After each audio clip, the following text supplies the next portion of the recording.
Olá, bom dia! Hoje é sexta-feira, 1º de maio e a partir de agora começamos o Bom Dia Cidades. Abrimos o mês de maio com 2 entrevistas especiais. A primeira, que você confere a partir de agora, é com Fábio Mesquita, médico epidemiologista e membro do corpo técnico do Departamento de HIV e Hepatites Virais da Organização Mundial da Saúde, a OMS. Mesquita vive em Myanmar, na Ásia, desde o fim do ano passado, quando começaram os casos de coronavírus na China. Hoje, o médico faz parte do time de especialistas que coordenam a equipe de emergência da OMS em resposta à ameaça da Covid-19. Fábio, bom dia. Na verdade, bom dia para os nossos telespectadores. Para você, boa noite. Aí já é noite em Myanmar.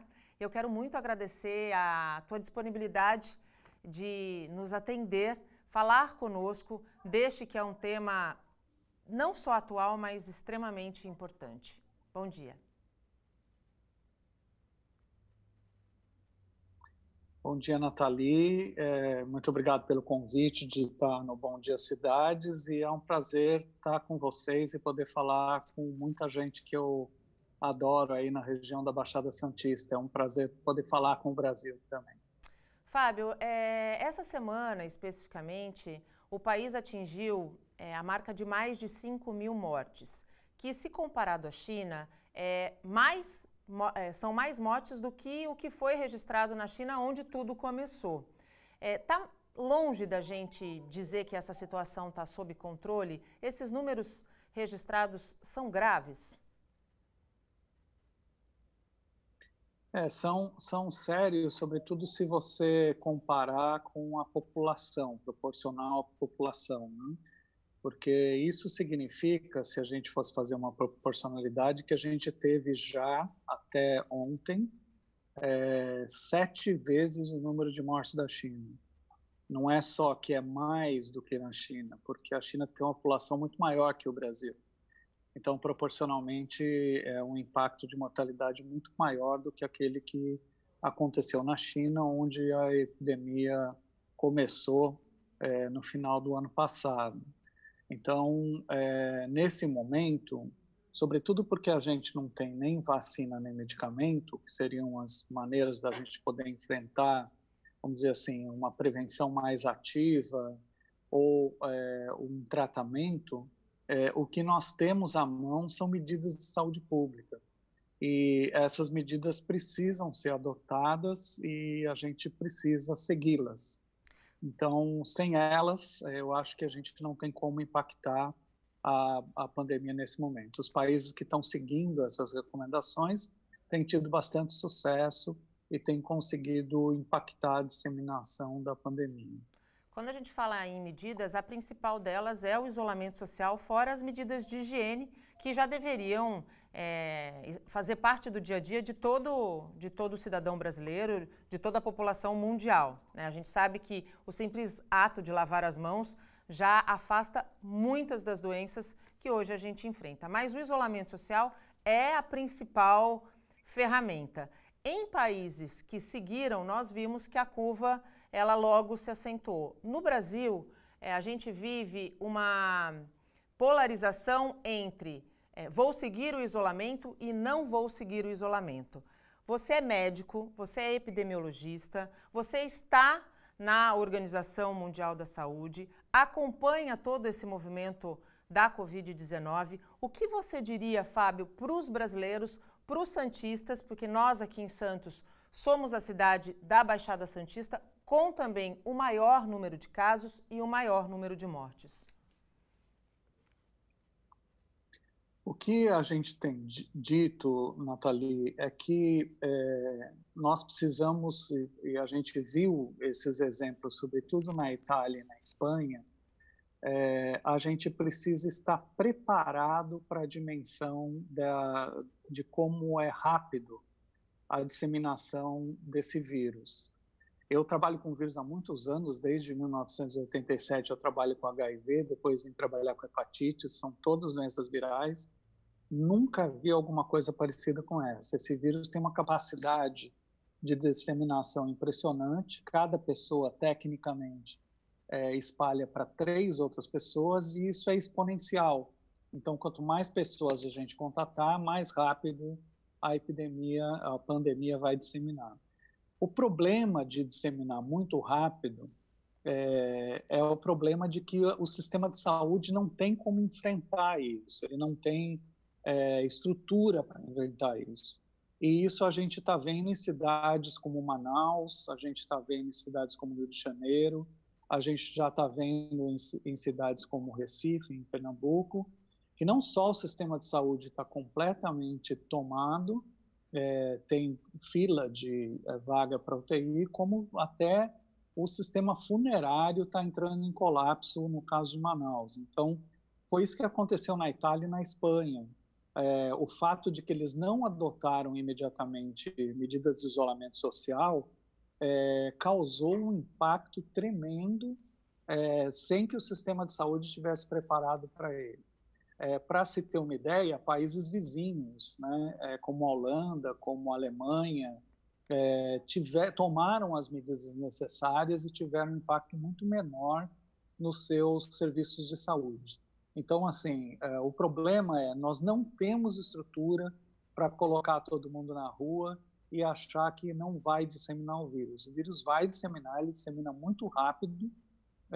80% das pessoas vão ter uma doença leve ou média, que é administrável, mas 20% das pessoas vão ter doença muito séria, com necessidade de internação hospitalar, respirador, e 5% dessas vão precisar de UTI, né? E a gente não tem tanto leito de UTI disponível assim.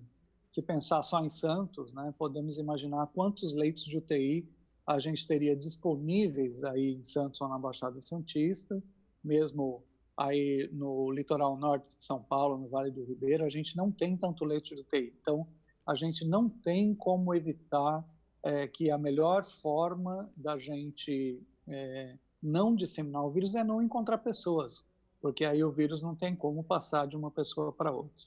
Daí que vem a ideia do isolamento social.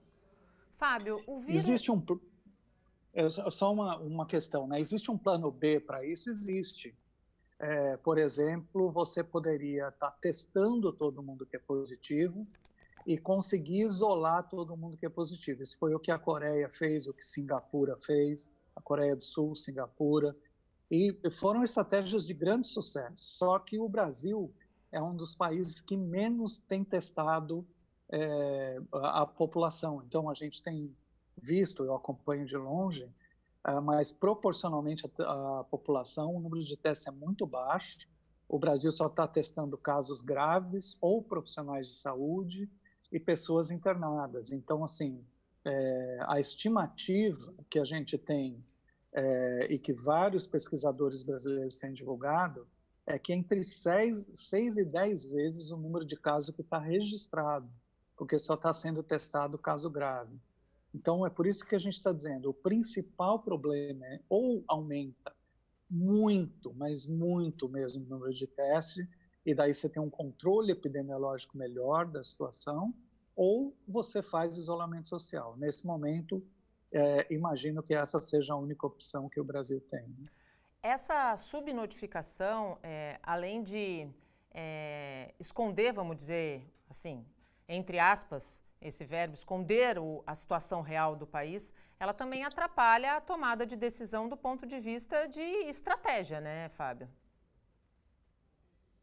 Sem dúvida nenhuma, porque assim você fica com um número pequeno nas mãos, como se esse fosse o problema. E a gente que trabalha com epidemiologia há muitos anos, a gente sabe que para enfrentar um problema, você precisa conhecer profundamente o problema.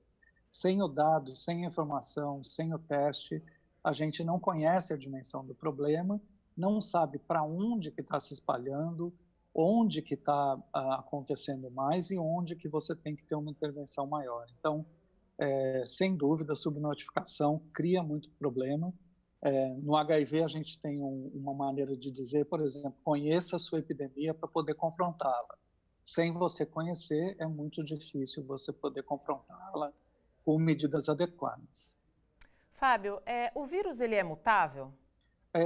Todo vírus tem o potencial de mutar. Esse vírus tem algumas mutações, mas isso não chega a caracterizar um outro subtipo. Só para ter uma comparação, por exemplo, em hepatites, a gente tem o vírus da hepatite A, B, C, D e E. São mutações completas que levaram a um outro vírus, que tem uma outra característica de disseminação, causa outras complicações e são 5 subtipos completamente diferentes. No coronavírus, a gente não tem isso ainda.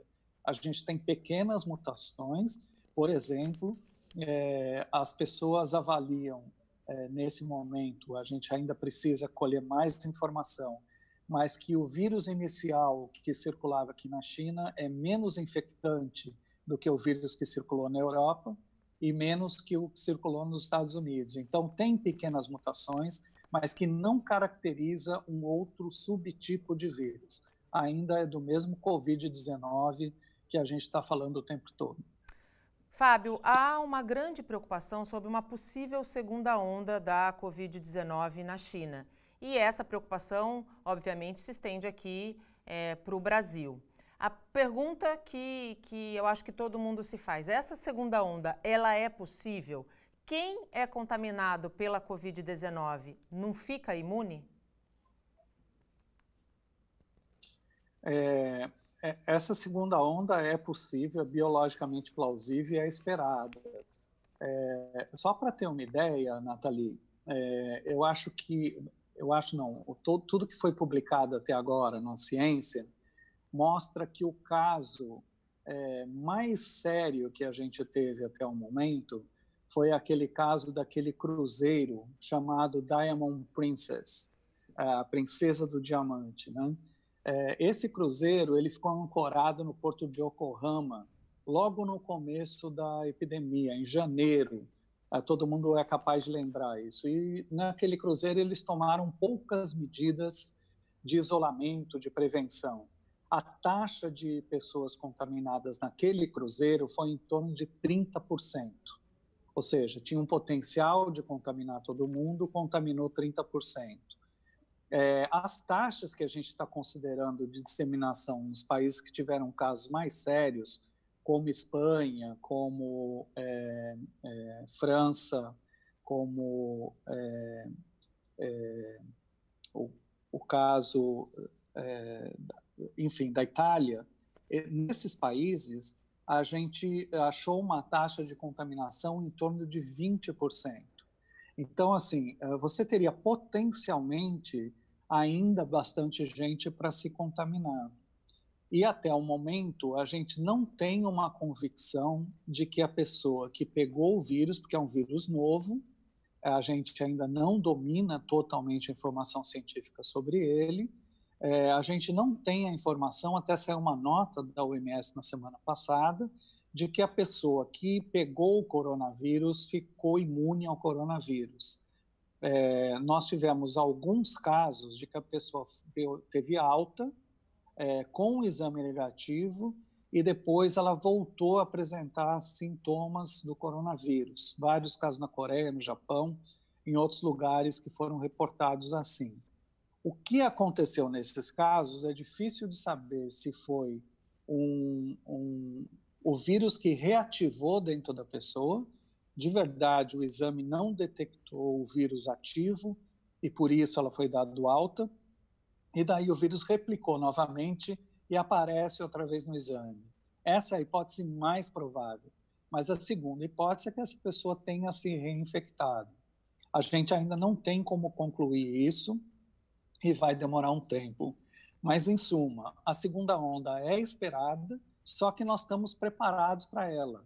É muito diferente da primeira onda, que ninguém esperava uma disseminação desse porte, ninguém esperava uma disseminação tão séria e tão global e com tanto impacto como a que a gente obteve. Então, ainda que venha uma segunda onda, ela será principalmente de casos importados, porque se a gente pegar, por exemplo, a história de dezembro até agora, começou aqui na Ásia, ela avançou para a Europa e agora está nas Américas. A gente ainda tem o continente africano pela frente, né?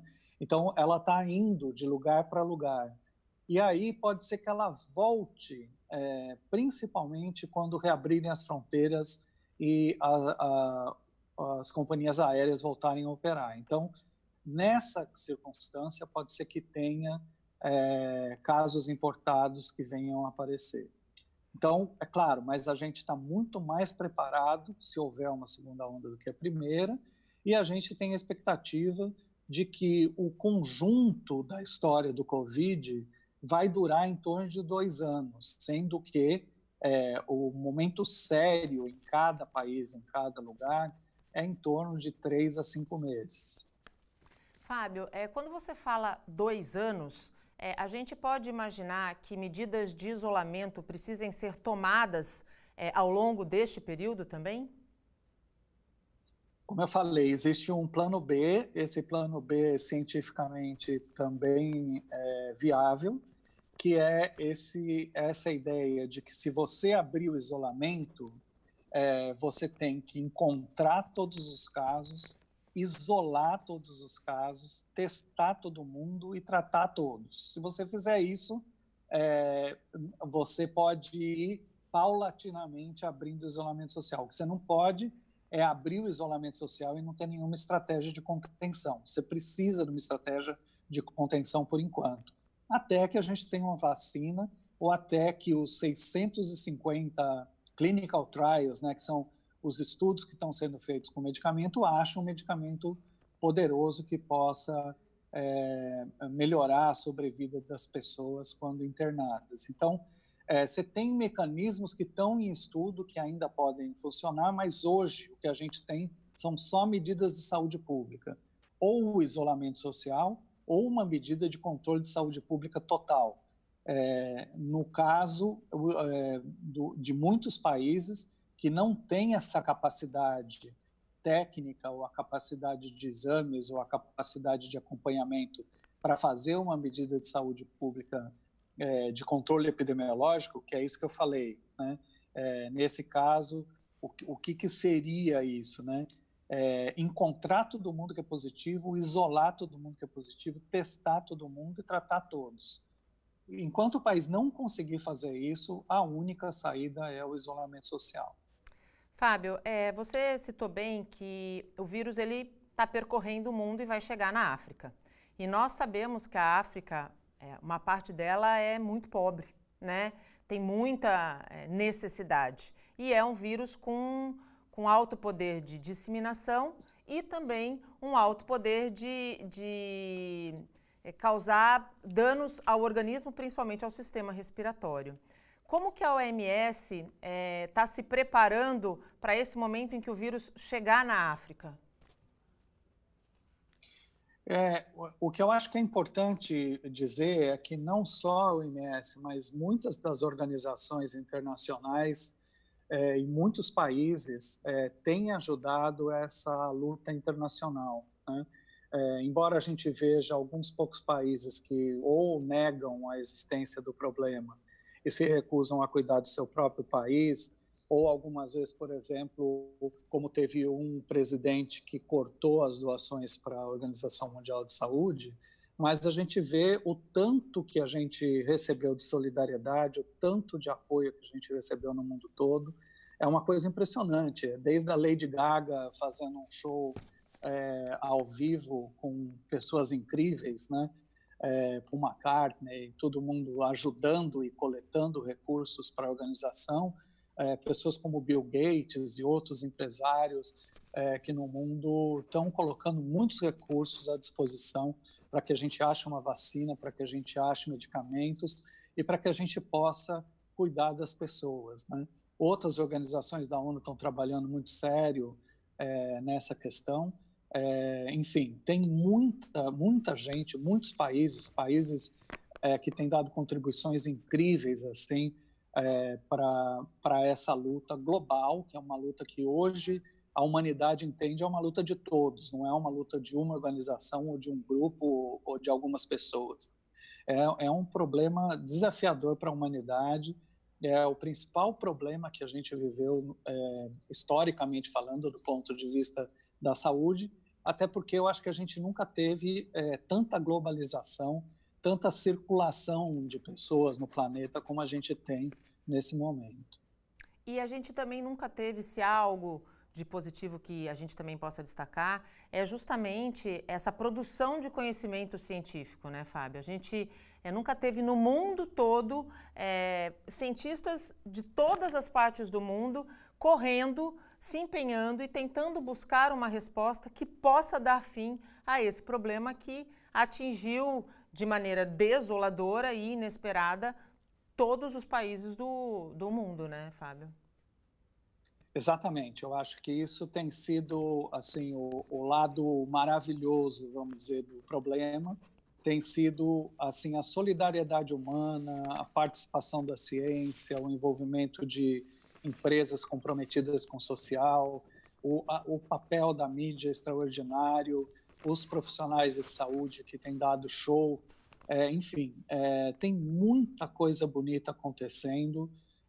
E muita gente se mobilizando para buscar uma solução.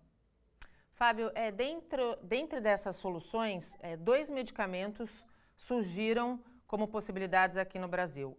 O primeiro foi a cloroquina, né, que chegou inclusive a ser liberado pelo Ministério da Saúde e é usado em algumas unidades de saúde, tanto da rede privada quanto da rede pública no país. E também um segundo remédio que mostrou 94% de eficácia, é de baixo custo e teria poucos efeitos colaterais. Qual que é a sua opinião a respeito desses 2 medicamentos especificamente? Nesse momento, como eu falei, existem 650 clinical trials, né, que são pesquisas com medicamentos em todo o mundo. Nenhum deles, até o momento, tem um aval da comunidade científica. A cloroquina está sendo investigada em vários lugares do mundo e é um dos medicamentos considerados, mas não há nenhuma certeza de que ela tem sido benéfica. Tem estudos polêmicos sobre a cloroquina, a favor ou contra, e, portanto, ainda não há um consenso sobre ela.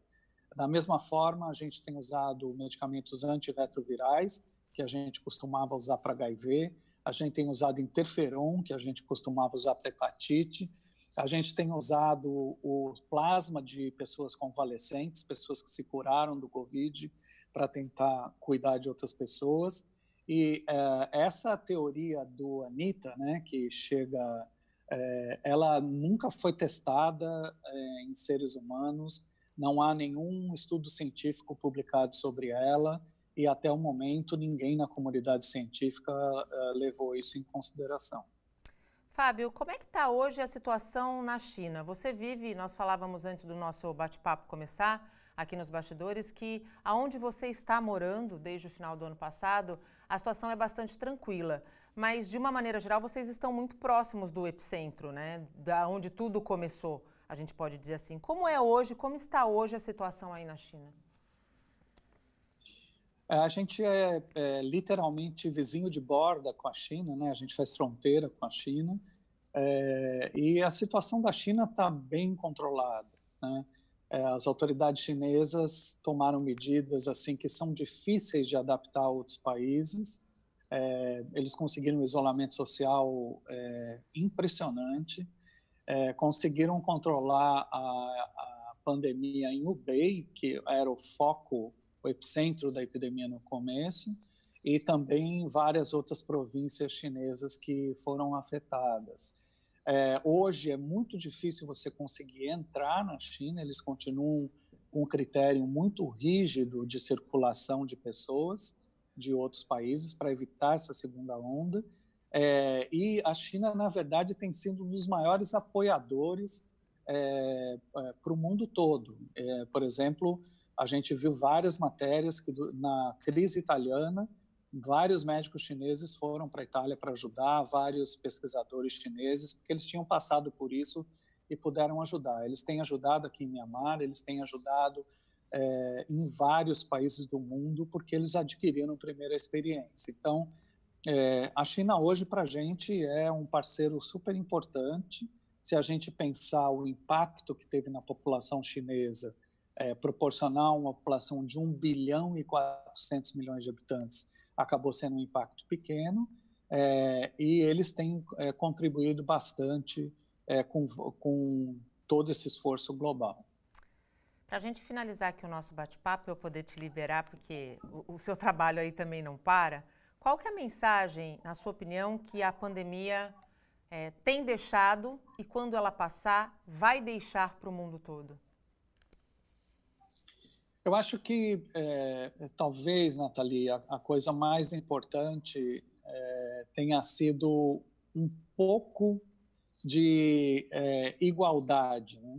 Ou seja, qualquer um de nós ficou vulnerável, qualquer país ficou vulnerável, qualquer classe social ficou vulnerável, e essa desigualdade tem aparecido, né? Como uma questão de que nós somos todos seres humanos suscetíveis às crises que a humanidade atravessa, né? De um lado foi isso, de outro lado, se você pensar, por exemplo, que o isolamento social acabou trazendo golfinhos de volta para a praia, acabou trazendo céu limpo em lugares que eram poluídos, acabou trazendo uma série de coisas. Então, assim, tem um lado bastante complexo, vamos dizer assim, de que a humanidade pode repensar muitas coisas daqui para frente, inclusive formas de trabalho, né? Por exemplo, muita gente fez home office e conseguiu trabalhar. O fato de que as pessoas passaram a valorizar os professores, né? Quem achava que o professor tinha uma tarefa muito fácil, está tendo as crianças em casa o tempo todo para ver que a vida não é assim tão simples para um professor. Enfim, a gente parou para olhar fenômenos na humanidade que a nossa correria do dia a dia não dava conta da gente parar para olhar. Então, acho que teve esse lado, vamos dizer assim, interessante da pandemia para provocar um pouco mais esse sentido de humanidade na gente, né? Eu acredito que a gente vai sair melhor dessa crise. É uma crise, sem dúvida nenhuma, de uma dimensão enorme. Ela tem um impacto muito grande nas pessoas, tem um impacto psicológico, porque as pessoas estão ficando em casa, as pessoas estão ameaçadas de perder trabalho, tem um impacto econômico de vários países do mundo, tem impacto social. Enfim, ela vai mudar muito o perfil da humanidade. Eu espero que seja para melhor. Fábio, muitíssimo obrigado pela tua disponibilidade em nos atender, pela tua doação para falar com a população aqui santista. Parabéns pelo teu trabalho. Eu sou uma fã sua declarada, você sabe disso. Eu espero só que logo tudo isso passe, você consiga pegar um avião e possa estar aqui conosco ao vivo, fazendo uma análise de tudo que já tiver sido superado. Muito obrigada. Obrigado você, Nathalie. Foi um prazer estar com vocês e um prazer que vocês me colocaram em contato com a população da minha cidade de coração, que é Santos, e das outras cidades aí da região, que eu trabalhei em várias delas, em Cubatão, Praia Grande, Guarujá, e tenho o maior prazer de poder falar com amigos aí de região de São Vicente, enfim. Muito obrigado pela sua oportunidade, um abraço grande, e todo mundo fique em casa se puder ao máximo, e se cuidem e tenham muito cuidado, porque ainda está um pouco longe de acabar o impacto dessa epidemia aí pelo Brasil e em alguns outros lugares do mundo. Muito obrigada, Fábio. E no próximo bloco, nosso assunto é a vacina brasileira que está sendo desenvolvida contra a Covid-19. Voltamos já. Estamos de volta e neste bloco vamos falar da vacina brasileira que está sendo desenvolvida no Laboratório de Imunologia do Instituto do Coração do Hospital das Clínicas de São Paulo, o INCOR, com o médico imunologista que integra o projeto de pesquisa, Gustavo Cabral. Gustavo, bom dia. Antes de mais nada, eu gostaria de agradecer a tua disponibilidade de nos atender, de dar uma pausa no seu trabalho, que eu imagino deve estar bastante corrido, para estar trazendo essas informações tão importantes a respeito da vacina brasileira que está em desenvolvimento aí no INCOR. A gente começa justamente esse bate-papo, Gustavo, perguntando como está o desenvolvimento da vacina contra a Covid-19. Obrigado pelo convite, é um prazer compartilhar com vocês aqui o nosso trabalho e falar também dos trabalhos que estão sendo desenvolvidos em volta do mundo. Tem vários trabalhos, na verdade, sendo desenvolvidos na Inglaterra, na Suíça, onde na verdade, os 2 lugares que eu trabalhei, nos Estados Unidos, Alemanha, enfim, tem vários lugares sendo desenvolvidos que estão em fases diferentes de estudo, mas estão andando.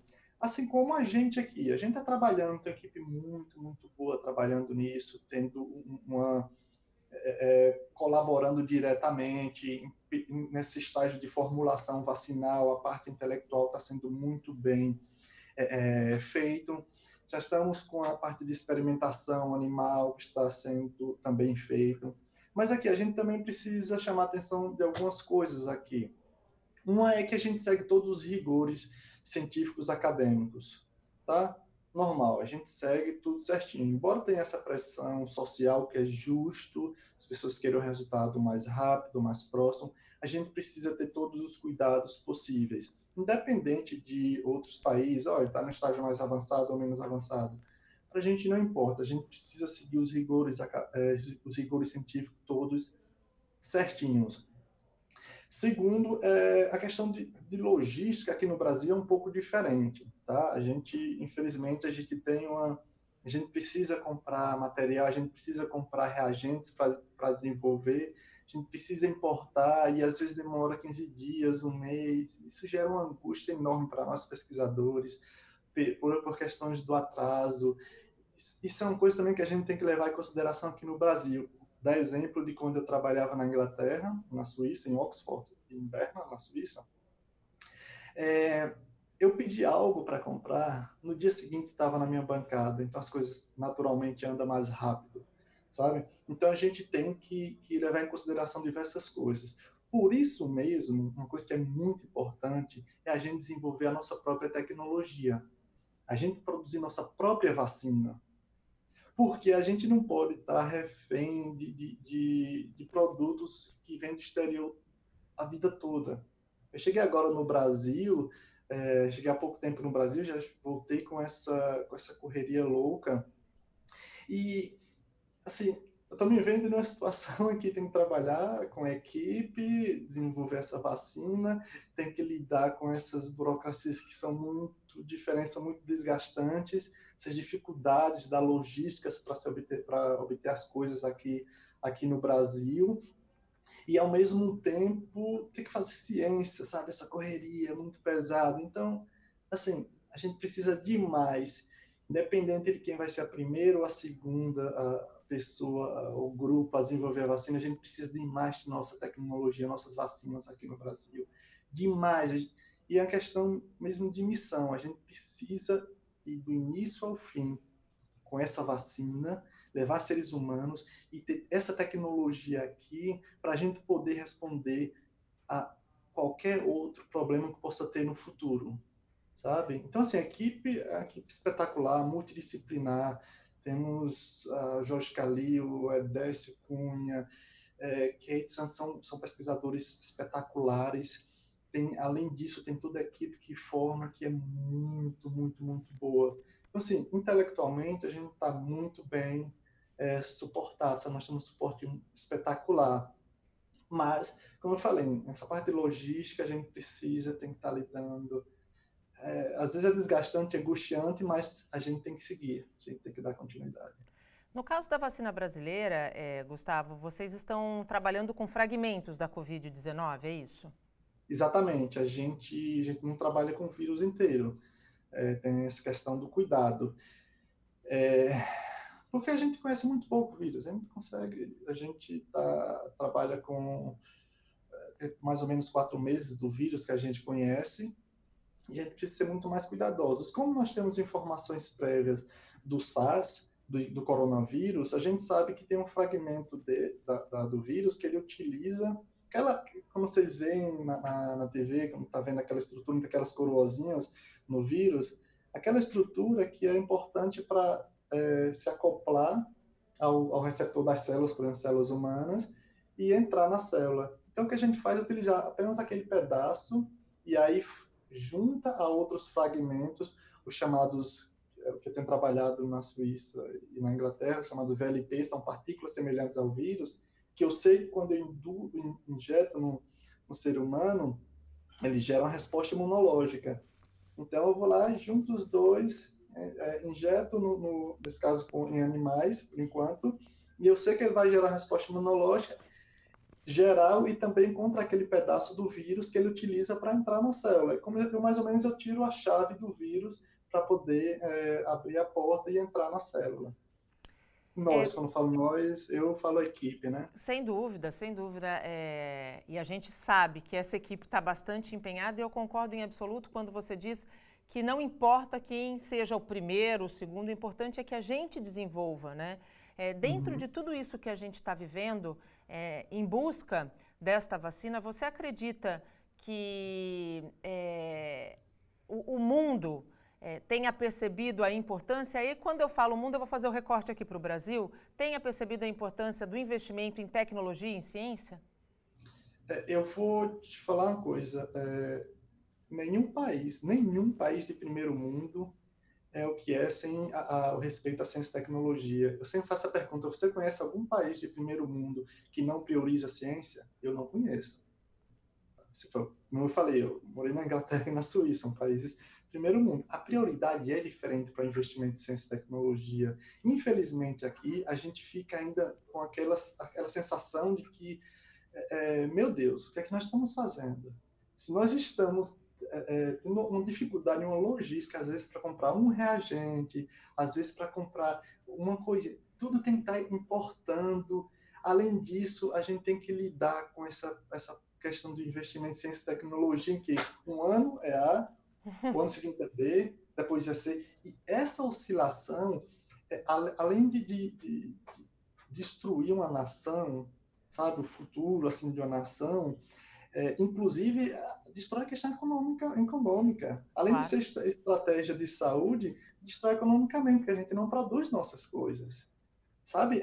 Isso é terrível. Além disso, eu vou fazer um acréscimo. Imagina, a gente está nessa coisa desenvolvendo a vacina, trabalhando para desenvolver a vacina. Quando chega, por exemplo, o ano que vem, que já tem muita coisa, se corta o investimento, essa vacina chegou a um limite, que é na hora de aplicação, ela cai. Ou seja, todo esse investimento cai. Aí, se for investido daqui 2 ou 3 anos, isso já se tornou obsoleto.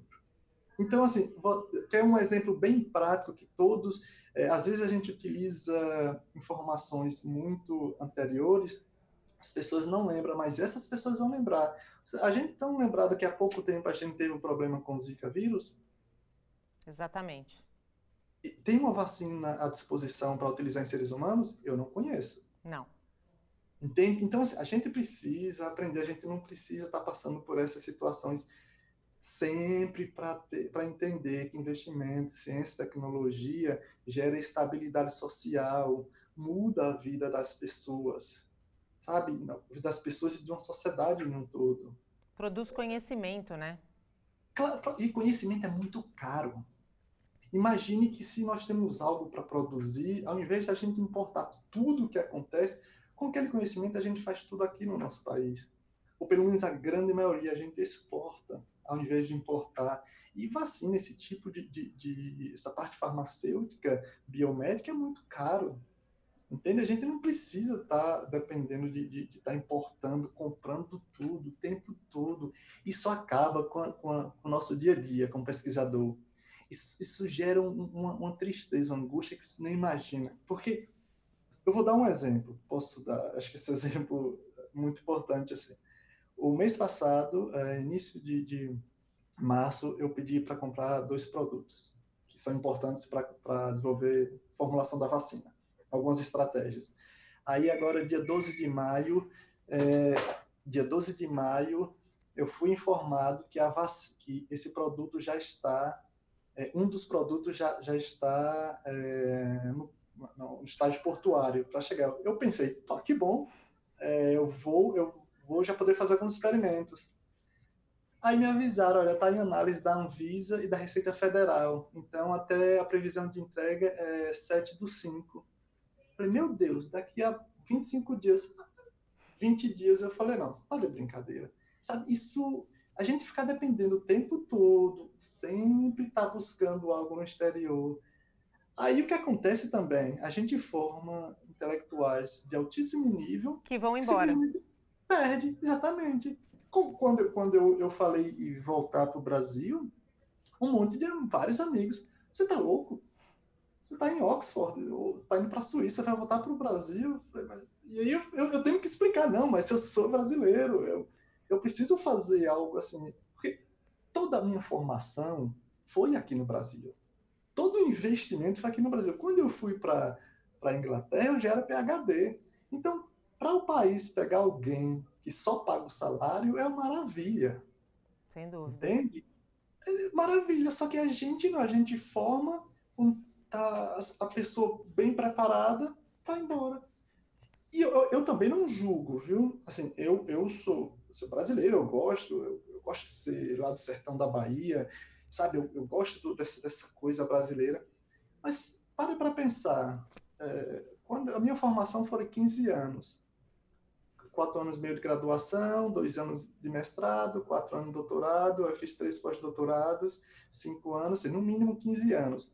Aí, de repente, eu volto para o Brasil e ouço alguém dizer, chamar que a gente está envolvido com drogas, que a gente faz sintetizar droga no laboratório, que é parasita. Aí chega aqui, é uma dificuldade para fazer a ciência, a gente quer dar o máximo. Eu não vou julgar as pessoas que também querem ir embora.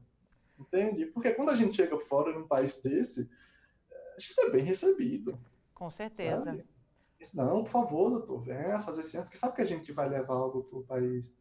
Então, assim, é um pouco, em particular, eu, Gustavo, dá uma sensação muito de angústia, não poder estar indo mais rápido, mas, ao mesmo tempo, acho que eu sempre brinco com os amigos quando falo isso, já passei tanta dificuldade na minha vida, que, saber de uma, vai ser uma missão.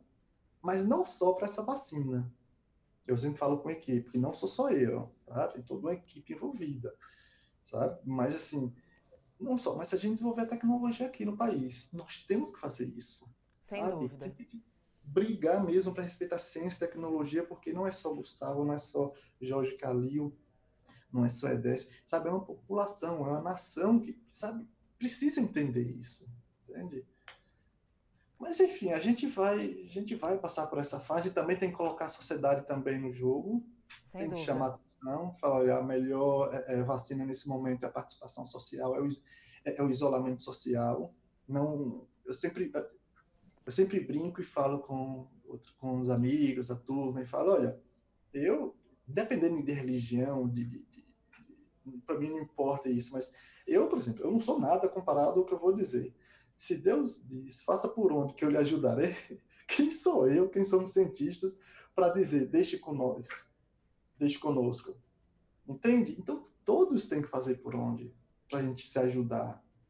Entende? Isso é muito importante como seres humanos, sabe? Como pessoas, como cidadãos assim, participativos, políticos, porque nós temos que não precisa ser candidato, mas precisa ser político, precisa saber o que está acontecendo, a gente precisa entender. Tem que se Porque apropriar, né? exatamente, porque eu vou te falar, quando a poeira baixa, essa visão da importância da ciência, baixa tudo de novo. Brasileiro parece que não tem memória, né? Ou tem uma memória muito curta. A gente precisa entender que, olha, a ciência é algo muito caro para se investir, tá? Mas o retorno é muito maior. A ciência não dá retorno imediato, mas dá resultado estável. É Tá? Por melhor, exemplo, é como diz o ditado, né, doutor Gustavo? É melhor prevenir do que remediar. sem sombra de dúvida, não tenho dúvida nenhuma. A gente vai, pessoal, a gente vai passar por dificuldades financeiras, claro que a gente tem que pensar nisso, mas a gente recupera. Deixa eu perguntar, a gente recupera a vida? Não. Pelo menos eu não sei, eu não conheço. Então, assim, a prioridade é a vida e a prioridade é ter uma condição de vida boa, o máximo que a gente puder. Mas para a gente ter inclusive, investimento em economia, a gente precisa de ciência, tecnologia. Olhe para nós aqui conversando. A gente está conversando através de um suporte científico, tecnológico muito bom. o que é que pertence ao Brasil, toda essa tecnologia que a gente está usando? Então, como é que a gente quer ser um país de primeiro mundo, onde a gente desrespeita exatamente essa coisa que nos envolve? A gente está assistindo uma TV, a gente está tomando uma vacina, a gente tem uma dor de cabeça, vai lá, toma um comprimido, vai numa farmácia, a gente pega um computador, a gente pega um celular, a gente quer uma internet melhor. Isso é investimento em ciência e tecnologia para obter tudo isso. E isso na verdade, é o que gera, quando uma nação tem um investimento, uma patente em algo que pode exportar, isso gera um dinheiro enorme, isso gera um suporte financeiro enorme. São Então, bases não, sólidas, né? exatamente, e é estável. Porque se você tem a patente do computador, vou dar exemplo, se ele se tornar obsoleto, a patente é sua, você só faz melhorar ela, só faz adaptar.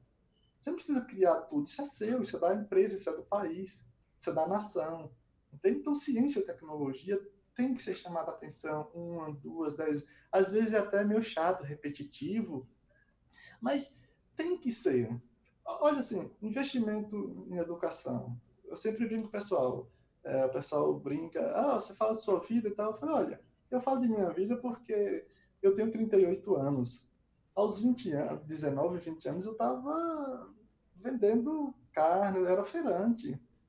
Se eu não observo ao lado as pessoas que estavam, observar aquelas pessoas que estudaram, é, conseguiram vencer na vida. Não deu para saber de onde, parei tudo, trabalhar, peguei um dinheiro que tinha juntado e fui investir em estudo. Sabe, eu fico pensando, sem um estudo, para mim, para o Gustavo, eu poderia ser um ser humano muito bom, justo, qualquer trabalho digno, justo, mas assim, a educação mudou minha vida, a ciência mudou minha vida, toda a minha família, tudo que me envolve, que nos envolve, e agora eu posso responder para a sociedade, ainda que seja mais do que o Gustavo. Sem dúvida. Entende? Você Então, pode devolver tudo que o conhecimento te deu em favor de um momento que está precisando tanto de uma resposta, né, doutor? Exato. E que isso se consolide, dê continuidade, que a gente possa fazer algo que seja mais do que esse momento, que a gente possa dar uma resposta imediata através da educação, através da informação, através de um produto que a gente possa chegar, mas também gere conhecimento, forme pessoas, abra a cabeça das pessoas, olha, que é um caminho para a gente seguir, é mais do que o Gustavo, é mais do que você. Se você é jornalista, o seu trabalho não é só pensando em você. Você não trabalha só pelo seu salário, só pela sua casa. Você leva algo para as pessoas. Fala, olha, vamos seguir esse caminho, pode ser melhor. Foi exemplo para mim, ou exemplo de outra pessoa. Pode ser mais do que o indivíduo. Entende? Eu sempre brinco que meu sonho é ficar coroa e estar dando aula de imunologia. Porque eu sei que eu vou estar interagindo, vou estar discutindo ciência, tecnologia, educação. Então, essa vacina, algo de extrema importância, a gente pode levar para a sociedade, mas precisa ser mais do que isso. A gente precisa entender que nesse momento é o momento de a gente abrir os olhos e evoluir como seres humanos, sabe? Estar melhores como pessoas, mais unidos, entender que a participação de todos é de extrema importância para a gente passar por essa fase, sabe? É muito mais do que uma vacina. Sem dúvida. Entende? Doutor Gustavo, falando em relação a medo, o senhor tem algum medo relacionado à Covid-19? Tenho. Eu não vou, medo eu tenho por causa dos meus pais, diretamente. Tá? Meus pais são do interior da Bahia e são duas coisas que são conectadas. Eu fico com medo desse vírus chegar nos interiores pesado, porque você já pensa, imagina, já pensou você assim, aqui na capital está com essa dificuldade de dar atenção. Agora imagine muitos interiores que não tem nenhum leito de UTI. Imagine esse vírus chegar lá. Então, porque eu nasci num lugar que é pequenininho, eu estudei um pouquinho sobre o lugar onde o senhor nasceu. Menos de 3 mil habitantes. Aí a gente depois foi para a cidade. O município inteiro tem 50 mil habitantes. Às vezes a gente ia para Salvador, não eu diretamente, mas meus pais. Aí pegava um carro da prefeitura quando ia fazer o exame um pouco mais especializado. na capital. Agora, você imagina, você acha que a gente tem estrutura para entubar pessoas que chegam com um estado grave, afetado por esse vírus? Esse é um medo enorme, assim, quando imagino chegar para o interior, meu coração dá uma sensação muito ruim. Em relação aos meus pais, eu tive que segurar eles aqui, estou tentando segurar o máximo, porque queira ou não, aqui, Deus livre, tem alguma coisa, a gente tem um suporte maior, lá a gente não tem, e eu, em particular, não tenho condições nenhuma de sair, eu não posso largar agora. Assim, aí tem esse medo também. E outra coisa não é medo, mas angústia, quando eu vejo os números, assim, a sensação ruim, sabe, de impotente, assim, tipo, a gente vê 400, 500 pessoas morrendo por dia aqui no Brasil. Daí, sabe, imagine que é um Boeing, um ou dois aviões caindo todos os dias. Aí dá uma sensação de angústia, assim, de impotência, sabe, incapaz, assim. Não é um medo, mas é uma fragilidade, assim, sabe? E é por isso, né, doutor Gustavo, que é tão importante que cada um, dentro dessa corrente que se criou em prol de evolução, em prol de olhar o próximo, cada um faça a sua parte, porque por enquanto ainda não tem vacina, por enquanto ainda não tem remédio, e o único remédio que existe nesse momento é o isolamento social, né, doutor? Suas palavras foram perfeitas. Perfeitas. Não tem, a gente tem um jogo de marketing empresarial, olha, tem medicamento X, Y, Z. Olha, isso é questão científica médica. Desculpa, mas se alguém de nós levar uma mãe, ou um pai, ou um parente, vou dar exemplo, está com câncer para o hospital, o médico, o cientista, quem for, vai pedir opinião a vocês como tratar? Não. Questão médica, questão científica, uso de cloroquina ou qualquer outro medicamento não é questão social. Isso é questão de especialistas. Vamos deixar isso de lado, vamos deixar isso que os especialistas tomem a decisão, porque eles que são os especialistas, são as pessoas preparadas para fazer isso. Não adianta você querer dar uma opinião. Tudo bem, eu vou dar uma opinião como imunologista, mas eu não posso dar uma opinião como um cirurgião, por exemplo, ou alguém que está ali direto, um pneumologista. Eu não posso, porque a decisão é médico-científica. Quando alguém lança a informação, um político, um empresário, que nós já temos resultados, publique e mostre. Aí os cientistas vão avaliar, olha, aqui nós podemos seguir nesse caminho, mas não por questão de opinião. A gente não pode ultrapassar a função do outro, entende? Às vezes isso é até uma grande forma de respeito. A gente não pode ultrapassar a função do outro.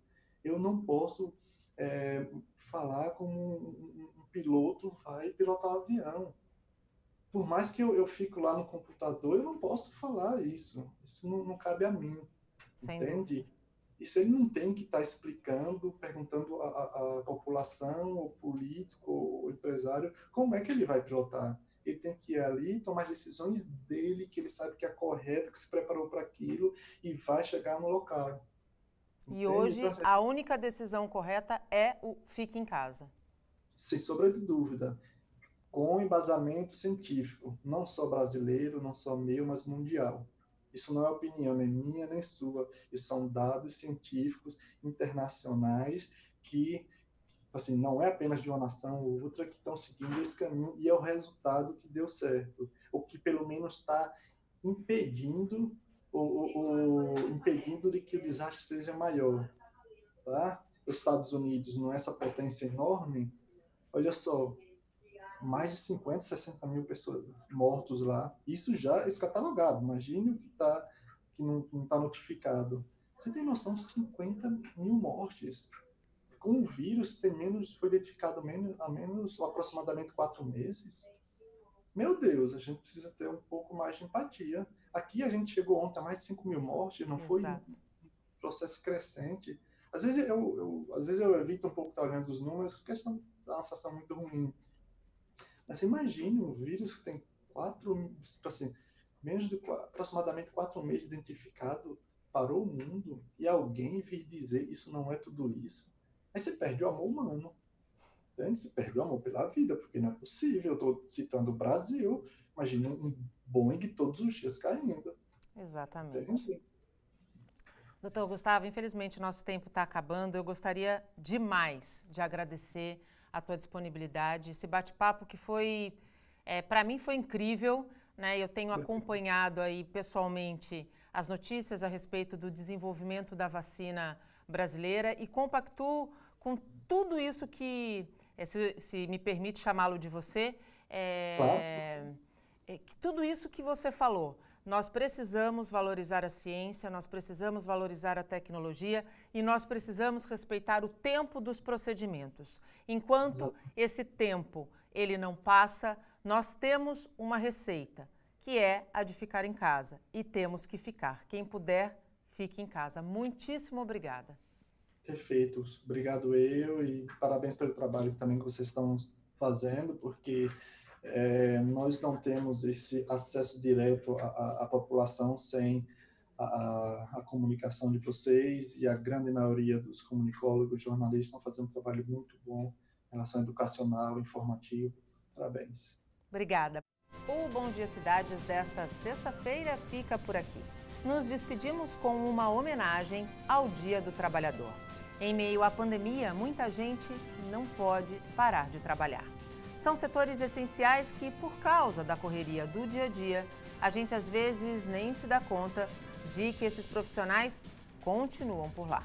Nós conversamos com alguns desses profissionais que fizeram questão de destacar a importância do isolamento social.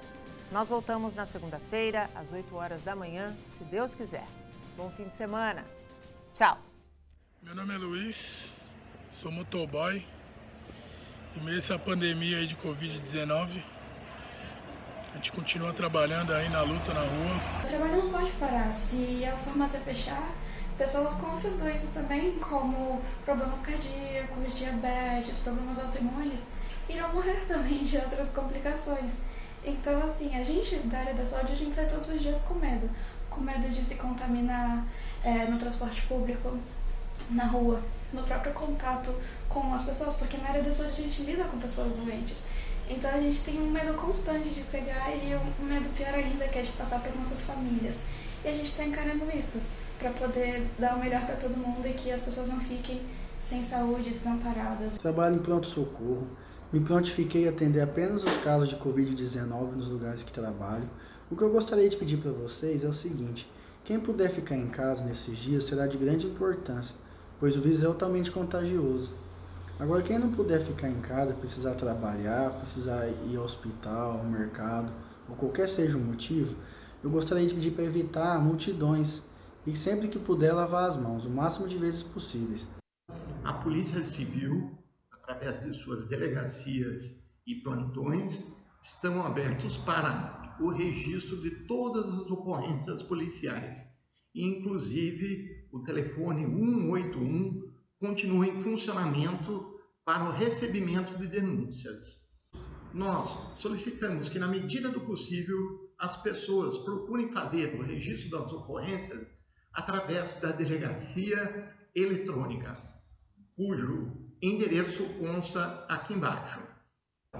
É uma maneira segura para a gente combater aí a pandemia, evitando o contato entre as pessoas. A Polícia Militar está tomando todos os cuidados, utilizando luvas e máscaras quando necessário, e higienizando viaturas e equipamentos. Continuamos nas ruas trabalhando por você. Nós, todos os colaboradores da empresa, estamos tomando todas as devidas medidas preventivas de higienização e cuidados. Utilizamos máscaras e luvas. E desde já, quero deixar aqui o meu apelo. Fiquem em casa, evitem aglomerações. Saiam quando for realmente necessário. Para o bem de todos, respeite a quarentena.